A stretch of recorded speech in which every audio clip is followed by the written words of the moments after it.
ಬ್ರೇಕ್ನ ನಂತರ ಮತ್ತೆ ಸ್ವಾಗತ. ನಟಿ ರಶ್ಮಿಕಾ ಮಂದಣ್ಣ ಅವರ ವಿಚಾರಕ್ಕೆ ಸಂಬಂಧಪಟ್ಟಂತೆ ಶಾಸಕ ರವಿ ಗಣಿಗ ಅವರು ಮತ್ತೊಮ್ಮೆ ಹೇಳಿಕೆ ಕೊಟ್ಟಿದ್ದಾರೆ.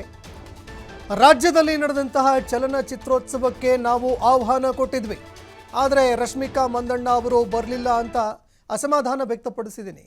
ಇನ್ನು ನಾನು ಕೊಟ್ಟಿದ್ದಂತಹ ಹೇಳಿಕೆಗೆ ನಾನು ಬದ್ಧ ಅಂತ ಶಾಸಕ ರವಿ ಗಣಿಗ ಹೇಳಿಕೆ ಕೊಟ್ಟಿದ್ದಾರೆ. ನಾಡಿನ ವಿಚಾರಕ್ಕೆ ಎಲ್ಲರೂ ಒಂದಾಗಬೇಕು ಅನ್ನೋದೇ ನಮ್ಮ ಭಾವನೆ. ಪ್ರಚಾರಕ್ಕೆ ಅಂತ ಪತ್ರ ಬರೆದವರಿಗೆ ಬೆಲೆ ಕೊಡೋದು ಬೇಡ ಅಂತ ಗೃಹ ಸಚಿವರಿಗೆ ಪತ್ರ ಬರೆದ ವಿಚಾರಕ್ಕೆ ಗಣಿಗ ರವಿಕುಮಾರ್ ಪ್ರತಿಕ್ರಿಯೆ ಕೊಟ್ಟಿದ್ದಾರೆ.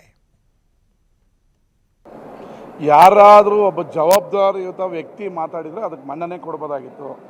ನಾಚಪ್ಪ ಅವರು ಈಗ ಆಲ್ರೆಡಿ ಅವರ ಕ್ರೆಡಿಬಿಲಿಟಿಯನ್ನು ಕೊಡವ ಸಮಾಜದಲ್ಲಿ ಮತ್ತು ಕೊಡಗಿನಲ್ಲಿ ಕಳ್ಕೊಂಡಿದ್ದಾರೆ. ಅವ್ರ ಬಗ್ಗೆ ಜಾಸ್ತಿ ಪ್ರಾಮುಖ್ಯತೆ ಕೊಡೋದು ತಪ್ಪು.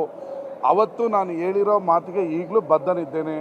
ನಮ್ಮ ಜಲ, ನಮ್ಮ ಭಾಷೆ, ನಮ್ಮ ರಾಜ್ಯದ ಮುಖ್ಯ.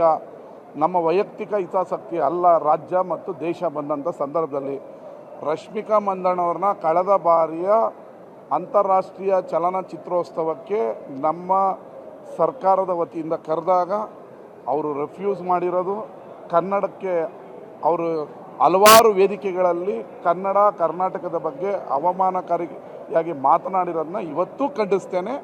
ಇವತ್ತು ಕರ್ನಾಟಕದ ಪರ ನಾನು ಇದ್ದೇನೆ ಅಂತ ಅವ್ರು ಹೇಳಿ, ಅದಕ್ಕೆ ನಮ್ಮ ಯಾವ ಒಂದು ತುಟಿಕ್ ಬಿಟಿಕು ಇಲ್ಲ.